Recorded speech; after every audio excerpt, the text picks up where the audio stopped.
जय माता दी मित्रों, बड़ों को प्रणाम और छोटों को प्यार।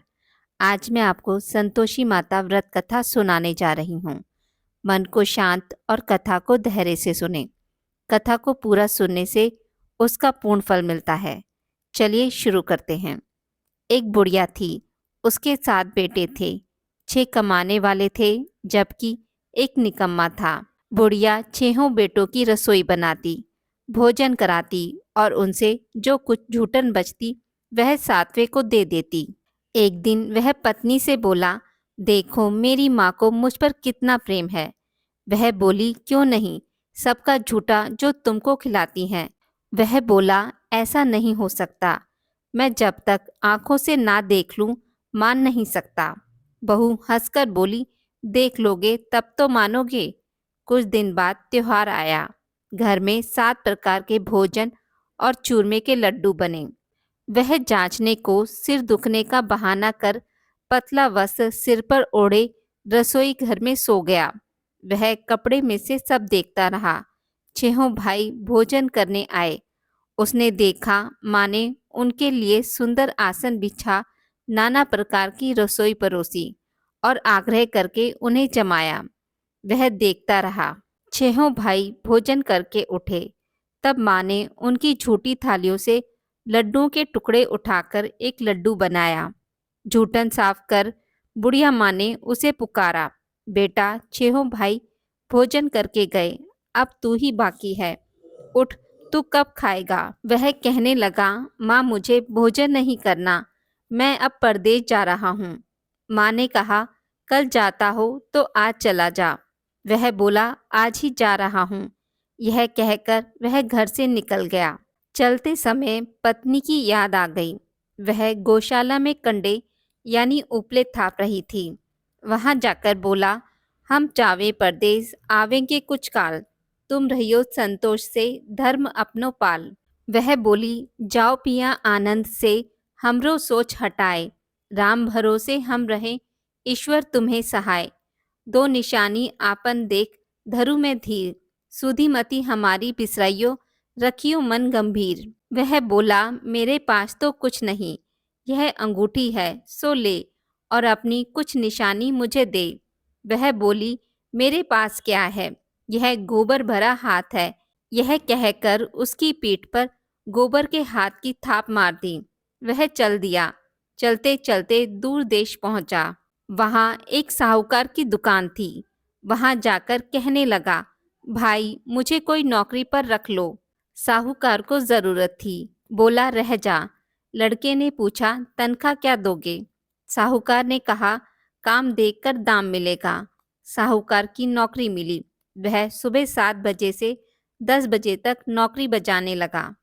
कुछ दिनों में दुकान का सारा लेन देन, हिसाब किताब, ग्राहकों को माल बेचना, सारा काम करने लगा। साहूकार के 7-8 नौकर थे।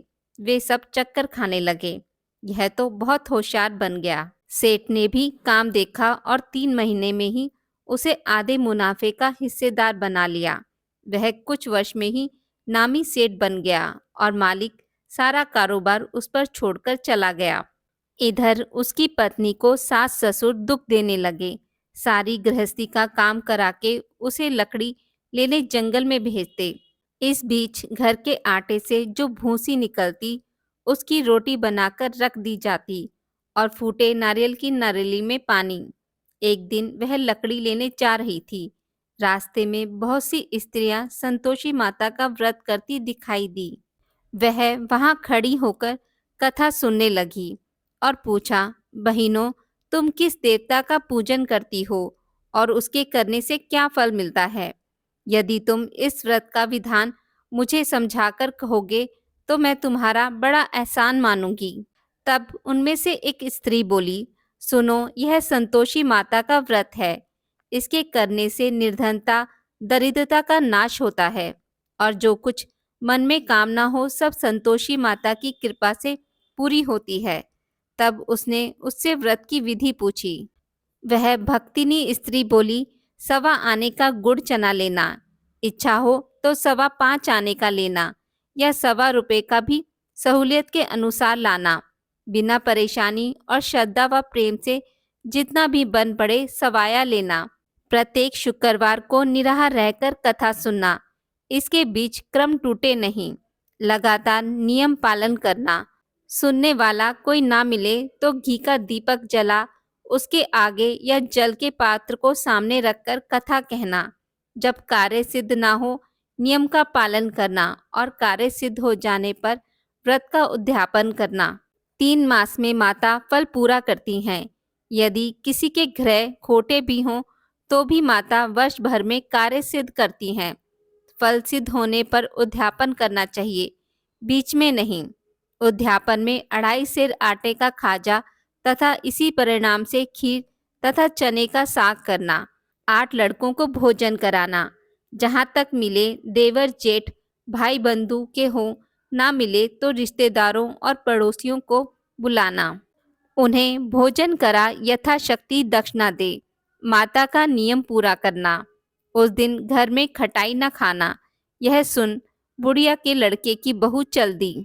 रास्ते में लकड़ी के बोझ को बेच दिया और उन पैसों से गुड़ चना ले माता के व्रत की तैयारी कर आगे चली और सामने मंदिर देखकर पूछने लगी, यह मंदिर किसका है? सब कहने लगे, संतोषी माता का मंदिर है। यह सुनकर माता के मंदिर में जाकर चरणों में लौटने लगी। दीनों विनती करने लगी, माँ मैं निपट अज्ञानी हूँ, व्रत के कुछ भी नियम नहीं जानती, मैं दुखी हूँ। हे माता जगत जननी, मेरा दुख दूर कर, मैं तेरी शरण में हूँ। माता को दया आ गई। एक शुक्रवार बीता कि दूसरे को उसके पति का पत्र आया और तीसरे शुक्रवार को उसका भेजा हुआ पैसा आ पहुंचा। यह देख जेठ जेठानी मुंह सिकोड़ने लगे। लड़के ताने देने लगे। काकी के पास पत्र आने लगे, रुपया आने लगा। अब तो काकी की खातिर बढ़ेगी। बेचारी सरलता से कहती, भैया कागज आवे रुपया आवे, हम सबके लिए अच्छा है। ऐसा कहकर आंखों में आंसू भरकर संतोषी माता के मंदिर में मातेश्वरी के चरणों में गिरकर रोने लगी। माँ, मैंने तुमसे पैसा कम मांगा है, मुझे पैसे से क्या काम है? मुझे तो अपने सुहाग से काम है। मैं तो अपने स्वामी के दर्शन मांगती हूँ। तब माता ने प्रसन्न होकर कहा, जा बेटी, तेरा स्वामी आएगा। यह सुनकर खुशी से बावली होकर घर में जाकर काम करने लगी। अब संतोषी माँ विचार करने लगी, इस भोली पुत्री को मैंने कह तो दिया कि तेरा पति आएगा, लेकिन कैसे? वह तो इसे स्वप्न में भी याद नहीं करता। उसे याद दिलाने को मुझे ही जाना पड़ेगा। इस तरह माताजी उस बुढ़िया के बेटे के पास जा स्वप्न में प्रकट हो कहने लगी, साहूकार के बेटे सो रहा है या जागता है? वह कहने लगा, माता सोता भी नहीं जागता भी नहीं हूँ, कहो क्या आज्ञा है? माँ कहने लगी, तेरे घर बार कुछ है कि नहीं? वह बोला, मेरे पास सब कुछ है, माँ बाप है, बहू है, क्या कमी है? माँ बोली, भोले पुत्र, तेरी बहू घोर कष्ट उठा रही है। तेरे माँ बाप उसे परेशानी दे रहे हैं। वह तेरे लिए तरस रही है, तू उसकी सुध ले। वह बोला, हाँ माताजी, यह तो मालूम है, परंतु जाऊं तो कैसे? परदेश की बात है, लेन देन का कोई हिसाब नहीं, कोई जाने का रास्ता नहीं आता, कैसे चला जाऊं? माँ कहने लगी, मेरी बात मान, सवेरे नहा धोकर संतोषी माता का नाम ले, घी का दीपक जला, दंडवत कर दुकान पर जा बैठ। देखते देखते सारा लेन देन चुक जाएगा, जमा का माल बिक जाएगा, सांझ होते होते धन का भारी ढेर लग जाएगा। अब बुढ़िया माई की बात मानकर वह नहा धोकर संतोषी माता को दंडवत घी का दीपक जला दुकान पर जा बैठा। थोड़ी देर में देने वाले रुपया लाने लगे, लेने वाले हिसाब लेने लगे। कोठे में भरे सामान के खरीदार नकद दाम दे सौदा करने लगे। शाम तक धन का भारी ढेर लग गया। मन में माता का नाम ले चमत्कार देख प्रसन्न हो घर ले जाने के वास्ते गहना कपड़ा सामान खरीदने लगा। यहाँ काम से निपट तुरंत घर को रवाना हुआ। उधर उसकी पत्नी जंगल में लकड़ी लेने जाती है। लौटते वक्त माताजी के मंदिर में विश्राम करती। वह तो उसके प्रतिदिन रुकने का जो स्थान ठहरा। धूल उड़ती देख वह माता से पूछती है, हे माता, यह धूल कैसे उड़ रही है? माता कहती है, हे पुत्री, तेरा पति आ रहा है। अब तू ऐसा कर, लकड़ियों के 3 बोझ बना ले, एक नदी के किनारे रख और दूसरा मेरे मंदिर पर व तीसरा अपने सिर पर। तेरे पति को लकड़ियों का गट्ठर देख मोह पैदा होगा, वह यहाँ रुकेगा, नाश्ता पानी खाकर माँ से मिलने जाएगा। अब तू लकड़ियों का बोझ उठाकर जाना और चौक में गट्ठर डालकर जोर से आवाज लगाना, लो सासू जी, लकड़ियों का गट्ठर लो, भूसी की रोटी दो, नारियल के खोपड़े में पानी दो, आज मेहमान कौन आया है। माता जी से बहुत अच्छा कहकर वह प्रसन्न मन से लकड़ियों के 3 गट्ठर बनाई, एक नदी के किनारे पर और एक माता जी के मंदिर पर रखा। इतने में मुसाफिर आ पहुंचा। सूखी लकड़ी देख उसकी इच्छा उत्पन्न हुई कि हम यहीं पर विश्राम करें और भोजन बनाकर खा पीकर गांव जाएं। इसी तरह रुककर भोजन बना, विश्राम करके गांव को गया, सबसे प्रेम से मिला। उसी समय सिर पर लकड़ी का गट्ठर लिए वह उतावली सी आती है, लकड़ियों का भारी बोझ आंगन में डालकर जोर से 3 आवाज देती है, लो सासू जी, लकड़ियों का गट्ठर लो, भूसी की रोटी दो, आज मेहमान कौन आया है। यह सुनकर उसकी सास बाहर आकर अपने दिए हुए कष्टों को भुलाने हेतु कहती है, बहू ऐसा क्यों कहती है, तेरा मालिक ही तो आया है, आ बैठ, मीठा भात खा, भोजन कर, कपड़े गहने पहन। उसकी आवाज सुन उसका पति बाहर आता है, अंगूठी देख व्याकुल हो जाता है, माँ से पूछता है, माँ यह कौन है। माँ बोली, बेटा यह तेरी बहू है, जब से तू गया है तब से सारे गांव में भटकती फिरती है, घर का काम काज कुछ करती नहीं, 4 पहर आकर खा जाती है। वह बोला, ठीक है माँ, मैंने इसे भी देखा और तुम्हें भी, अब दूसरे घर की ताली दो, उसमें रहूंगा। माँ बोली, ठीक है, जैसी तेरी मर्जी। तब वह दूसरे मकान की तीसरी मंजिल का कमरा खोल सारा सामान जमाया।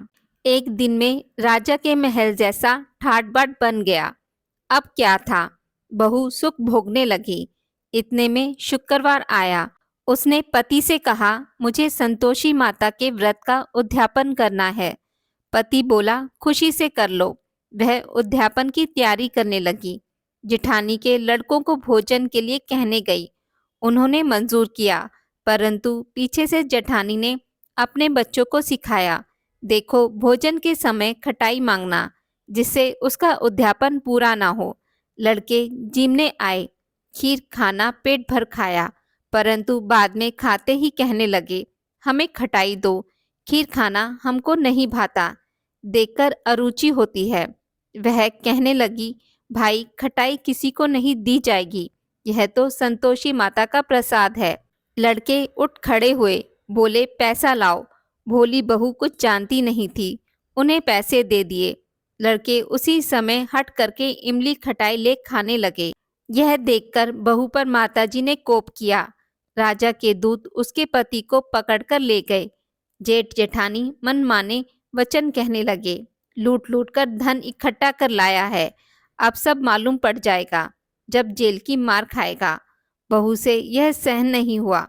रोती हुई माता जी के मंदिर गई, कहने लगी, हे माता, तुमने यह क्या किया, हंसकर अब भक्तों को रुलाने लगी। माता बोली, बेटी तूने उद्यापन करके मेरा व्रत भंग किया।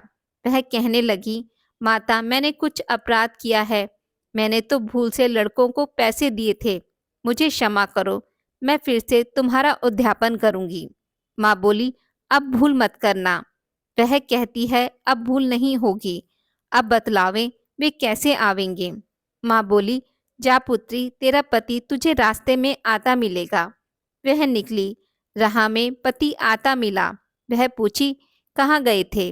वह कहने लगा, इतना धन जो कमाया है उसका टैक्स राजा ने मांगा था, वह भरने गया था।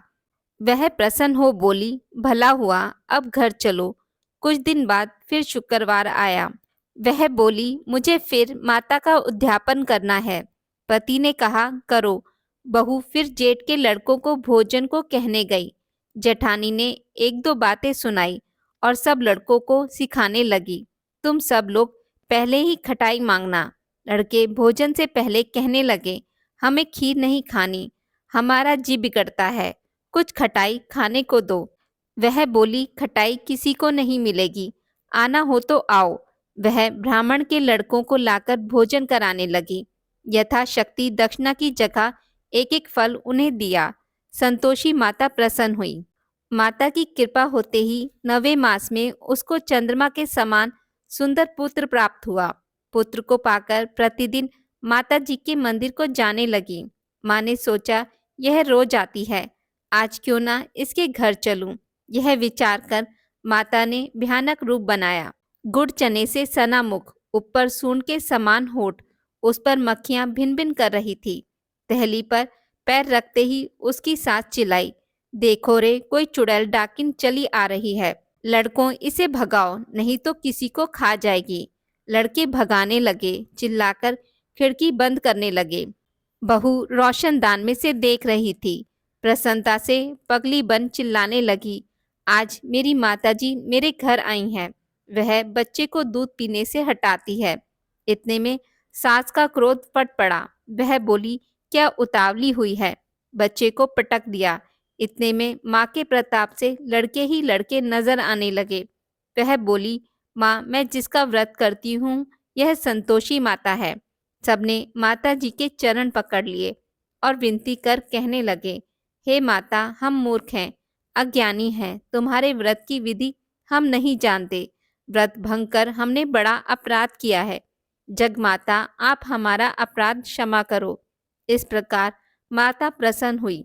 हे माता जगत जननी, बहू को प्रसन्न हो, जैसा फल दिया वैसा माता सबको दें, जो पढ़े उसका मनोरथ पूर्ण हो। आज की इस वीडियो में बस इतना ही। मित्रों, अगर आपको मेरी वीडियोस पसंद आती हैं तो इसे लाइक और शेयर ज़रूर करें और पूजा पाठ से जुड़ी जानकारी के लिए मेरे चैनल को सब्सक्राइब करना ना भूलें। धन्यवाद।